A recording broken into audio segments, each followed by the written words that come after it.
Hello बच्चों, वंश education online platform पर आपका फिर से स्वागत और अभिनंदन है।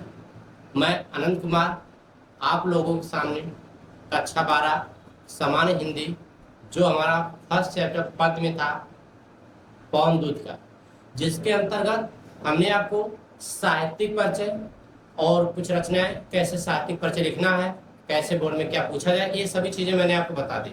और 3 पैराग्राफ जो आप लोगों को पढ़ाया गया था पद में, आज उससे आगे के जो पैराग्राफ वो पढ़ाया जाएगा और उसके अर्थ को हम बेहतरीन तरीके से समझेंगे और देखेंगे। आइए बिना समय को नष्ट किए हम सीधे अपने टॉपिक पर चलते हैं। तो देखिए, आज का जो हमारा टॉपिक है, हम पढ़ा कर चुके कहाँ तक थे। अब पढ़ाया गया था यहाँ तक, ये तीसरा जो पैराग्राफ था यहाँ तक आपको अर्थ बता दिया गया था। ठीक है, ये 3 पैराग्राफ का कंप्लीट। आज हम चौथे की बात करते हैं। चौथे में इसमें राधा कौन से क्या कहती है, चौथे पैराग्राफ में राधा कौन से क्या संदेशा भिजवा रही है श्री कृष्ण के यहाँ। हमने आपको बताया था इसमें 3 पात्र राधा है, श्री कृष्ण है, पवन है। और इसमें जो है पवन है पोस्टमैन था, डाकिए का कार्य कर रहा है। किसके लिए कर रहा है? राधा के लिए। और कहाँ संदेशा ले जा रहा है? श्री कृष्ण के यहाँ। अब राधा पवन से क्या कह रही है कि इससे पहले बता रहे हैं कि श्री कृष्ण कैसे दिखते हैं और श्री कृष्ण वियोग में कितनी दुखी हैं। अब इस पैराग्राफ में राधा क्या बता रहे हैं? कह रहे हैं कि जो ही मेरा भवन, कह रहे जो ही मेरा भवन तज तू अल्प आगे बढ़े, शोभा वाली सुखद कितनी मंजू कुंजे मिलेंगी, प्यारी छाया मृदुल स्वर से मोह लेगी तुझे वे, तो भी मेरा दुख लख वहां जाना विश्राम है। अब राधा पवन से कह रही हैं कि हे पवन, जो ही मतलब जैसे ही मेरा भवन, अर्थात भवन का अर्थ होता है घर की बात कर रहे हैं। जो ही मेरा भवन, तज मतलब त्याग कर, तज का अर्थ क्या होता है? त्याग कर, तज का अर्थ त्याग कर। तू अल्प, अल्प का अर्थ होता है थोड़ा, अल्प का अर्थ क्या होता है? थोड़ा आगे बढ़े। राधा पवन से कहे कि हे पवन, जैसे ही तू मेरा भवन त्याग, जैसे ही तू मेरा भवन त्याग कर, त्याग कर थोड़ा आगे बढ़ेगी तो शोभा वाली करता शोभा से युक्त, शोभा वाली करता शोभा से करता सुंदरता से, सुखद सुख देने वाली, शोभा से युक्त सुख देने वाली, ना जाने कितनी मंजू, मंजू का अर्थ होता है सुंदर, मंजू का अर्थ क्या होता है? सुंदर होता है। मंजू का अर्थ होता है क्या? सुंदर। कुंजे, कुंजे का अर्थ होता है लता, जो एक कुंज लिखा गया है, कुंज, ये कुंज लिखा है, कुंज का अर्थ होता है लता, कुंज का अर्थ क्या होता है? और लता होता है। और लता कहाँ किसे जैसा है? लता का झाड़ियों से घिरा हुआ जो क्षेत्र होता है उसे हम लोग क्या लता कहते हैं। क्या कुंज का अर्थ क्या होता है? लता। और लता क्या हो? झाड़ियों से घिरा क्षेत्र होता है, छोटे पेड़ पौधे, उसी को लता कहते हैं। हमने क्या राधा कह रहे हैं कि जो ही मेरा भवन तज मतलब त्याग कर तू थोड़ा आगे बढ़ेगी, अर्थात मेरे घर से थोड़ा आगे बढ़ेगी, शोभा वाली, शोभा से युक्त सुख देने वाली, ना जाने कितनी मन सुंदर कुंज का लता मिलेगी। और कह रही है प्यारी छाया मृदुल स्वर से मोह लेगी तुझे। प्यारी छाया कौन सी? प्यारी उन कुंजों की, उन लताओं की जो प्यारी छाया, प्यारी और कोमल स्वर की जो छाया है। मृदुल का होता है मिठास या कोमल, मृदुल का क्या था? मिठास या कोमल। राधा कहे उन कुंजों की जो प्यारी और कोमल स्वर की जो छाया होगा, मिठास भरी जो छाया होगी, मोह लेगी तुझे, मोहने का था आकर्षित कर लेगी, मोहित कर लेगी, वह तुझे अपनी ओर क्या कर लेगी? आकर्षित कर लेगी, मोहित कर लेगी। और फिर आगे करे तो भी मेरा दुख लख वहां जाना विश्राम लेगा। ये कौन? फिर भी मेरे दुख को देखते हुए तू वहां विश्राम मत करना। विश्राम करने का अर्थ है आराम। क्या होता है? आराम मत करना। यानी कि राधा पवन से कह रहे कि हे पवन, फिर भी तुम मेरे दुखों को देखते हैं उस स्थान पर विश्राम मत करना, आराम मत करना। मेरा जो दुख है, मेरा जो संदेश है तुम श्री कृष्ण के यहाँ पहुंचा देना। तो ये देखिए इस पैराग्राफ की व्याख्या थी, चौथे पैराग्राफ की व्याख्या थी। एक बार आपके और अर्थ लिखेंगे। राधा इस पैराग्राफ में कह रहे कि हे पवन, जैसे ही मेरा तन त्याग कर तू थोड़ा आगे बढ़ेगी, शोभा से युक्त सुख देने वाली, ना जाने सुंदर कुंजे मिलेगी और प्यारी छाया, उन कुंजों की, उन लताओं की जो प्यारी और कोमल, जो प्यारी और मिठास भरी स्वर की जो छाया होगी, मुंह लेगी तुझे। तुझे अपनी ओर आकर्षित कर लेगी, तुझे अपनी ओर क्या कर लेगी, आकर्षित कर लेगी, तो भी मेरा दुख न वहां जाना विश्राम न, फिर भी तुम मेरे दुख को देखते ही वहां विश्राम मत। तो ये चौथे पैराग्राफ की व्याख्या थी, अर्थ था। उम्मीद है आपको बात समझ में आई होगी। देखिए इसमें आपको पकड़ना पड़ेगा कि इसका प्रसंग हो क्या सकता है। प्रसंग क्या, संक्षेप में पूरे अर्थ का निचोड़ होता है क्या प्रसंग, क्योंकि तो आपको पूछ सकता है कभी 2 नंबर में प्रसंग पूछ देता है, कोई भी पैराग्राफ ऊपर आकर दे देगा, आपको पूछेगा इसका प्रसंग क्या होगा, इसका प्रसंग क्या होगा। तो प्रसंग आपको हर पैराग्राफ को समझने का प्रयास करना पड़ेगा। अर्थ यदि आप समझ लेते हैं तो प्रसंग सबके लिखने का तरीका अलग होता है, प्रसंग सबके भी अलग, किसी का थोड़ा बड़ा डिफरेंस अंतर आ सकता है। ठीक, आइए अब आगे हम बात करते हैं, 5वें पैराग्राफ की बात करते हैं। 5वें में राधा क्या कह रही है, 5वें में राधा कह रही है, थोड़ा आगे सरस राव का धाम सतपुष्पों वाला, अच्छे अच्छे बहुद्रुम लतावान सौंदर्यशाली, वृंदा विपिन मन को मुदकारी मिलेगा, आना जाना इस विपिन से मुह माना। अब राधा कौन से रहे कि हे थोड़ा आगे, अभी तक बता रहे कि तुम मेरा घर छोड़कर त्याग कर जैसे थोड़ा आगे बढ़ोगी तब वहां पर क्या क्या चीजें मिलेगी, तुम्हारे रास्ते में क्या क्या रुकावट मिलेंगी, उसके बारे में बता रहे। अब आगे राधा पंच के हे कौन, थोड़ा आगे जैसे तुम मेरे घर से और थोड़ा आगे जाएगी, थोड़ा आगे सरस, सरस का अर्थ होता है बेटा यहाँ पर कोमल की बात, कोमल। थोड़ा आगे सरस राव का धाम सतपुष्पों, यानी कि राधा पंच की हे पंच जैसे तो थोड़ा आगे, जैसे तो थोड़ा आगे जाएगी, या सरस का अर्थ हम ले सकते हैं मधुर से ले सकते हैं, किससे ले सकते हैं, मधुर से ले सकते हैं। देखिए सरस का क्या, मधुर से, क्या होगा मधुर, मधुर। अब राधा करे हे कौन, जैसे थोड़ा आगे सरस, जैसे थोड़ा आगे जाएगी, मधुर रव का, सरस का अर्थ क्या मधुर, रव का अर्थ होता है ध्वनि, रव का अर्थ क्या होता है ध्वनि। ये देखिए रव, रव का अर्थ क्या होता है ध्वनि, यदि ये वर हो जाता उसका अर्थ क्या हो जाता है दुल्हा हो जाता। ठीक है, यानी थोड़ा आगे सरस रव का धाम सत पुष्प वाला, सत पुष्प, सत पुष्प वाला, यानी सत मतलब सैकड़ों, पुष्प मतलब पुष्प, वाला मतलब वाला होता है। ठीक, सत मतलब यहाँ पर सैकड़ों की बात कर रहे हैं, पुष्प मतलब पुष्प की बात कर रही है यहाँ पर राधा।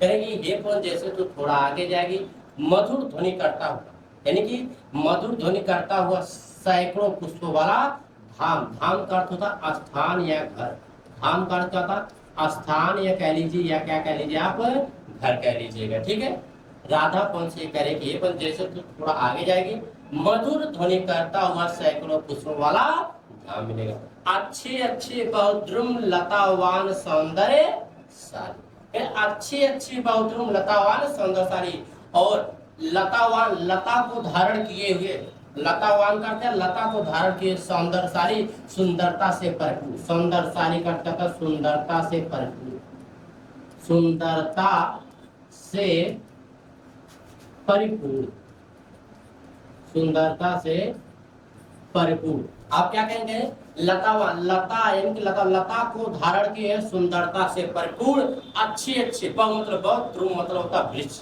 लता है सुंदर, लतावान लता को धारण की है सुंदरता से भरपूर, बहुत अच्छे अच्छे वृक्ष मिलेंगे, वृंदा विपिन मन को मुग्धकारी मिलेगा। और तो वृंदा भी मतलब वृंदावन की बात कर रही है, और तुम्हें एक प्यारा वृंदावन मिलेगा, वृंदावन मन को मुग्धकारी, तुम्हें एक प्यारा वृंदावन मन को मुग्धकारी, जो तुम्हारे मन को मुग्धकारी मतलब मोहित कर लेगा, मुग्धकारी करते था मोहित करेगा, तुम्हें एक प्यारा वृंदावन मिलेगा जो तुम्हारे मन को मोहित कर लेगा, आकर्षित कर लेगा, आना जाना इस विपिन से मुह माना ना।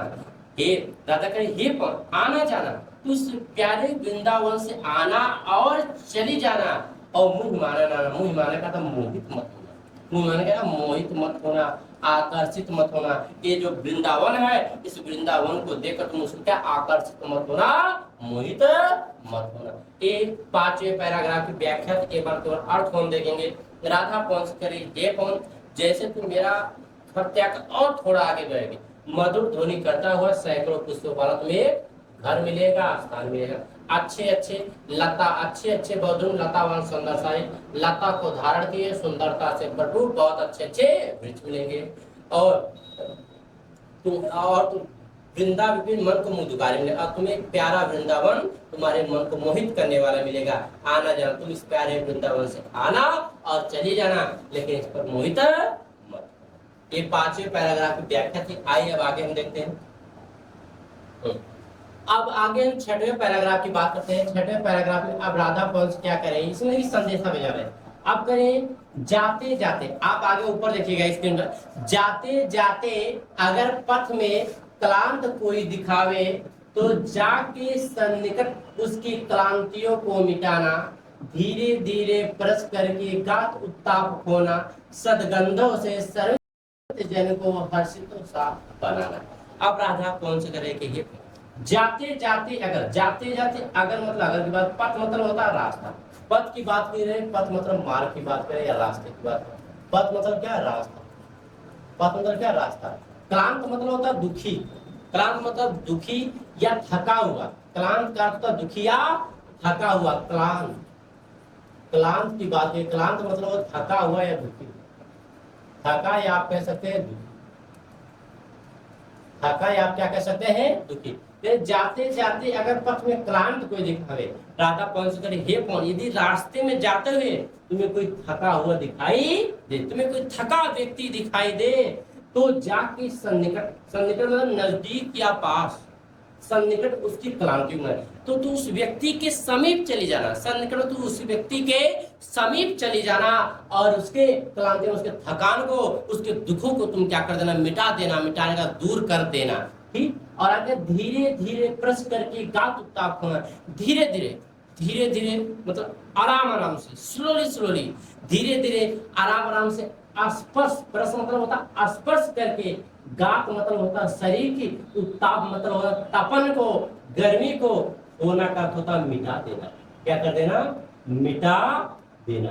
क्या करेंगे, धीरे धीरे आराम आराम से, परस मतलब होता स्पर्श करके, गात मतलब शरीर के, उत्ताप मतलब तपन को, गर्मी को, होना मतलब मिटा देना, और सदगंधों से सर्वित जन को, सदगंधों, सदगंधों मतलब सुगंधों से, सुगंधों से, सदगंधों मतलब सुगंधों से, सर्वित मतलब थके हुए, सर्वित मतलब क्या था, थके हुए, थके हुए, सदगंधों से सर्वित जन को हर्षितों सा बनाना, हर्षित मतलब प्रसन्नचित सा बनाना, और सदगंधों मतलब अपनी सुगंध, अपनी सुगंध से सर्वित मतलब थके हुए लोगों को प्रसन्नचित हंसमुख सा बना देना। अपनी ये कौन, अपनी सदगंधों मतलब अपनी सुगंधों से थके हुए लोगों को हर्षितों मतलब प्रसन्नचित सा बना देना।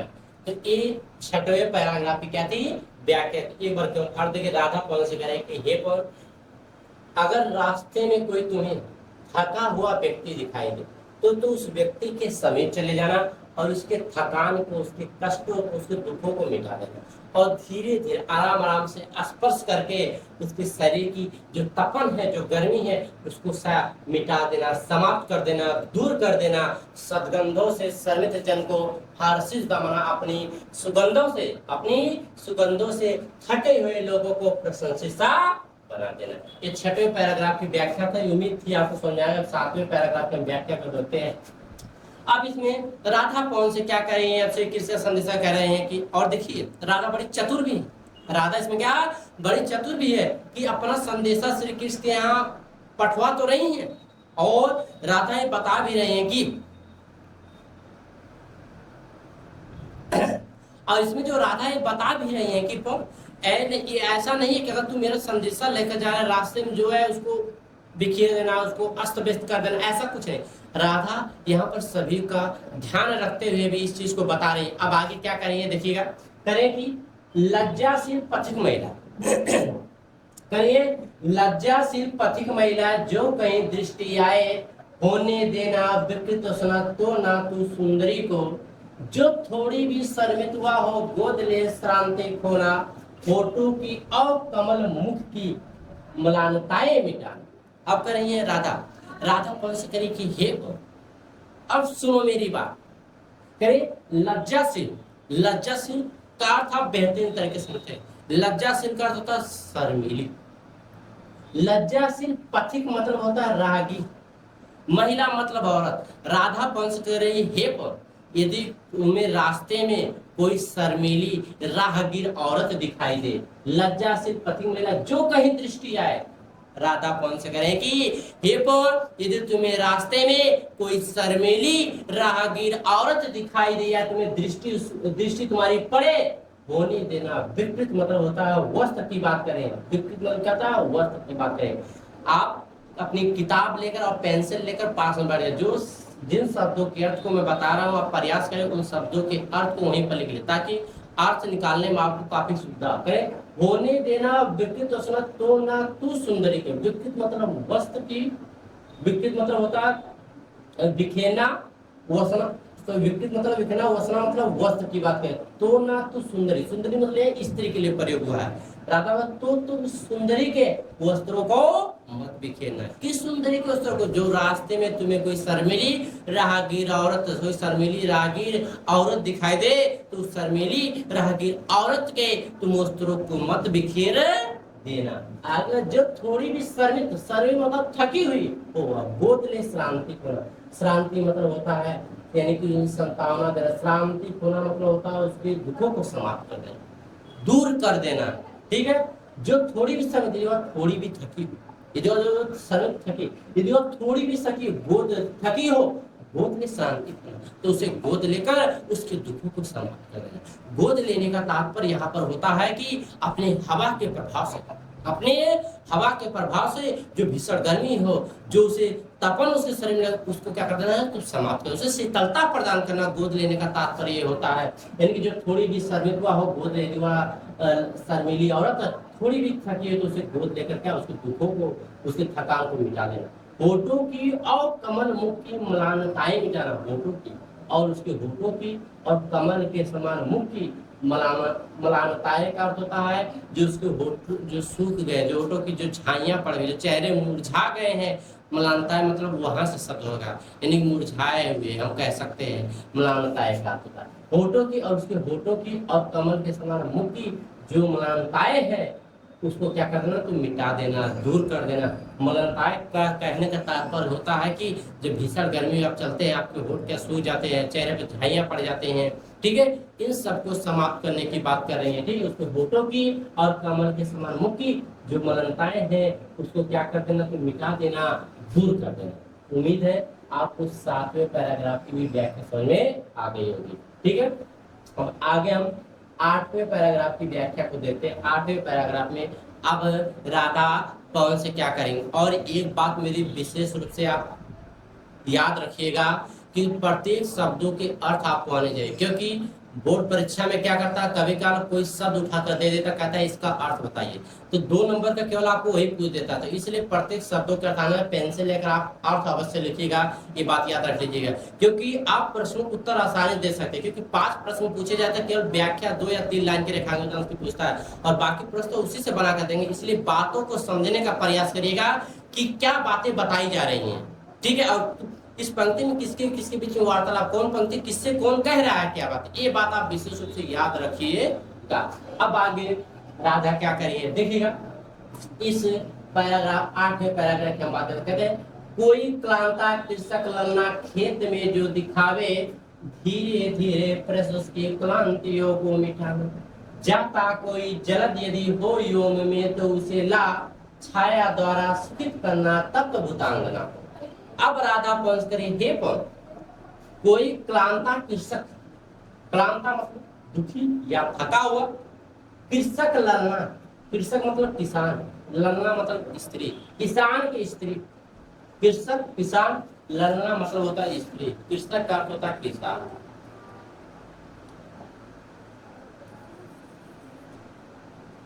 कृषक का अर्थ होता है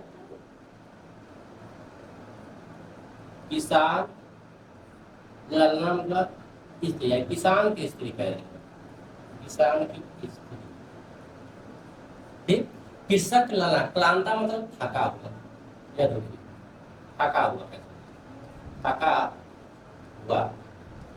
ठीक, कोई क्लांता कृषक ललना खेत में जो दिखावे। राधा पंच ने हे पर, यदि तुम्हें खेत में किसी किसान की स्त्री थकी हुई दिखाई दे, कोई क्लांता के सकलना खेत में जो दिखाई दे। राधा पवन से कह रहे हैं कि हे पवन, यदि तुम्हें खेत में किसी किसान की थकी हुई स्त्री दिखाई दे, धीरे धीरे ब्रश उसकी क्लांति होगा। धीरे धीरे आराम आराम से ब्रश मतलब स्पर्श करके उसकी क्लांति मतलब थकानों को मिटा देना। धीरे धीरे स्पर्श करके उसकी थकान को क्या कर देना, तो मिटा देना। मिटा देने का अर्थ होता है दूर कर देना, दूर कर देना, ठीक है। और क्लांति मतलब थकान। और जाता कोई जलद यदि हो योम में तो उसे ला। जाता कोई जलद मतलब होता बादल। जलद का अर्थ होता बादल। देखिए ये जो जलद शब्द दिया गया है ना, जलद, और एक होता है जलज, और एक होता है जलद होता है, ठीक। इसका अर्थ बादल होता है, इसका अर्थ बादल, और इस जलद का अर्थ होता है कमर होता है, और इस जलद का अर्थ होता है समुद्र होता है। ये बात याद रख लीजिएगा, ठीक है। अब हमने क्या कहा, जाता कोई जलद यदि हो यौन में तो उछला। यदि आकाश में कोई बादल, तो वे मतलब होता आकाश, यदि आकाश में कोई बादल का टुकड़ा जाता हुआ दिखाई दे, उसे ला, उसे तुम ला देना। छाया द्वारा सूचित करना तप्त, तप्त मतलब तपी, धूप में तपी। भूतांगना का अर्थ होता है स्त्री, भूतांगना का अर्थ होता है स्त्री। तो यदि आकाश में कोई बादल का टुकड़ा जाता है देखा, उसे तुम ला देना। और छाया द्वारा, और धूप में तपी हुई स्त्री को छाया द्वारा सुख प्रदान करना। राधा पंच करे, हे कौन, यदि आकाश में कोई बादल का टुकड़ा जाता हुआ दिखाई दे, उसे ला, उस बादल के टुकड़े को तुम ला देना। और छाया द्वारा, और धूप में, तप मतलब होता भीषण गर्मी में या धूप में तपी हुई भूतांगना मतलब स्त्री को छाया यानी कि छाया प्रदान करना। छाया द्वारा सुखित करना यानी छाया द्वारा तुमसे सुख प्रदान करना। ये 8वें पैराग्राफ की क्या थी, व्याख्या थी। उम्मीद है आपको प्रत्येक शब्दों के अर्थ आपको समझ में आए होंगे, ठीक है। एक बार केवल आप फिर से इसको अर्थ देख लीजिए। केवल राधा कौन से करेगी, ये कौन, ये तुम्हें खेत में किसी थकी हुई किसान की स्त्री दिखाई दे, तो धीरे धीरे स्पर्श करके तुम उसके थकान को क्या कर देना, मिटा देना। उस थकी हुई किसान की स्त्री को धीरे धीरे स्पर्श करके उसके थकान को मिटा देना। यदि आकाश में कोई बादल का टुकड़ा जाता हुआ दिखाई दे तो उसे लाना, और धूप में तपी हुई स्त्री को छाया द्वारा सुख प्रदान करना। ये आपके 8वें पैराग्राफ की व्याख्या थी, ठीक है। आइए आगे हम देखते हैं।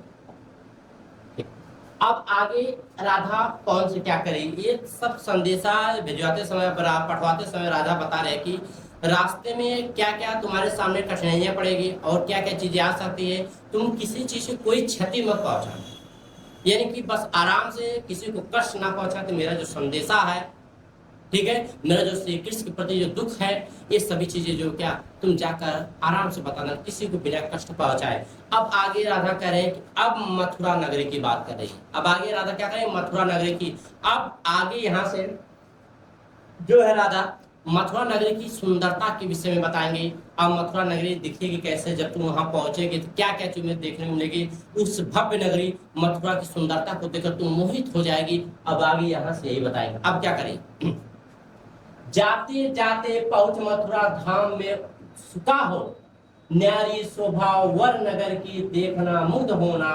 तू होवेगी चकित लग के मेरू से मंदिरों को, आभा वाले कलश जिनके दूसरे अर्क से। यहाँ पर जो हमारे कवि है अयोध्या सिंह पतारी, यहाँ पर बहुत सुंदर वर्णन, यहाँ पर बहुत बेहतरीन पंक्ति कही गई। और मानो अगर इस लेसन से, इस पाठ से यदि बोर्ड में आया तो ये पंक्ति जरूर दी जाएगी, क्योंकि ये पंक्ति बहुत ही सुंदर वर्णन यहाँ पर किया गया है। क्या कह रहे हैं राधा को, जाते जाते पहुंच मथुरा धाम। धाम का तो स्थान या घर की बात की जाए। उत्सुका, उत्सुक अर्थ होना इच्छुक होना, इच्छुक होना, ठीक है। क्या इच्छुक होना, जानने की जिज्ञासा आपके अंदर उत्पन्न हो जाएगी। आप इच्छुक हो जाएंगे, किस चीज को इच्छुक हो जाएंगे, उस भव्य नगरी मथुरा की सुंदरता को देखकर आपके इच्छुक हो जाएंगे। जाते जाते पहुंच, हे राधा, राधा करें कि हे पहुंच, जब तू मथुरा धाम पहुंचेगी, तुम मथुरा नगरी पहुंचेगी, तो उत्सुक हो जाएंगे, तो उस भव्य नगरी मथुरा की सुंदरता को देखने को इच्छुक हो जाएगी, जिज्ञासु हो जाएगी, तेरे अंदर एक जिज्ञासा उत्पन्न हो जाएगी उस भव्य नगरी मथुरा की सुंदरता को देख। इसलिए कहे जाते जाते जब तुम मथुरा धाम पहुंच जाएगी, मथुरा स्थान पहुंच जाएगी, उत्सुक हो जाएगा था, जिज्ञासु हो जाएगी, इच्छुक हो जाएगी। क्यों इच्छुक हो जाएगी? उस भव्य नगरी मथुरा को देखने। करे न्यारी शोभा वह नगर की देखना मुग्ध होना। न्यारी का मतलब सबसे अलग न्यारी शोभा, वर मतलब होता श्रेष्ठ, उस श्रेष्ठ नगर की जो सबसे अलग शोभा सुंदरता होगी। न्यारी शोभा, न्यारी का अर्थ होता है सबसे अलग, वर का अर्थ होता है श्रेष्ठ, यानी कि उस श्रेष्ठ नगर की जो सबसे अलग सुंदरता होगी उसे देखकर तू क्या हो जाएगी? मुग्ध हो जाएगी। मुग्ध होने का तात्पर्य होता है मोहित होना। मुग्ध होने का तात्पर्य क्या होता है? मोहित होना। क्या होता है? मुग्ध होने का तात्पर्य क्या होता है? मोहित हो जाएगी, यानी कह रहे हैं कि उस श्रेष्ठ नगर की जो सबसे अलग सुंदरता होगी उसको देखकर क्या हो जाएगी? मोहित हो जाएगी। और आगे कह रहे हैं तू होवेगी चकित लग के मेरू से मंदिरों। तू होवेगी, चकित का अर्थ होता आश्चर्यचकित हो जाएगी। तू होवेगी चकित, चकित का अर्थ आश्चर्य, लग का मतलब देखकर, मेरू मेरू का सुमेरु पर्वत से बने हुए मंदिरों। ऐसा कहा जाता जो सुमेरु पर्वत है सोने का पर्वत होता है, और जो वहां पर जो मंदिर बने हुए हैं भव्य मथुरा में वो सुमेरु पर्वत से बने हुए हैं। इसे तू होवेगी चकित लग के, मेरु का अर्थ सुमेरु पर्वत, जो मंदिर बनाया गया वहां पर सुमेरु पर्वत से बना। और जो कहा जाता है जो सुमेरु पर्वत होता है वह सोने का पर्वत होता है, इसलिए तू होवेगी, तू सुमेरु पर्वत से बने हुए मंदिरों को देखकर तू आश्चर्यचकित हो जाएगी। तू होवेगी चकित लग के मेरू से मंदिरों को, तू सुमेरु पर्वत से बने हुए मंदिरों को देखकर चकित हो जाए, आश्चर्यचकित हो जाएगी। क्या हो जाएगी? आश्चर्यचकित हो जाएगी। क्यों? आभा वाले कलश जिनके दूसरे रंग से, आभा वाले मतलब प्रकाशमान, शोभेमान, प्रकाशित कह सकते हैं। आभा वाले कलश, कलश का कलश ही होता है, कलश जैसा कि आप लोगों ने देखा शादी विवाह में रखा जाता है कलश, वही कलश की बात है। आभा वाले प्रकाशमान, कलश मतलब कलश की बात, जिनके दूसरे अर्थ का अर्थ होता है सूर्य। अर्थ का अर्थ क्या होता है? सूर्य।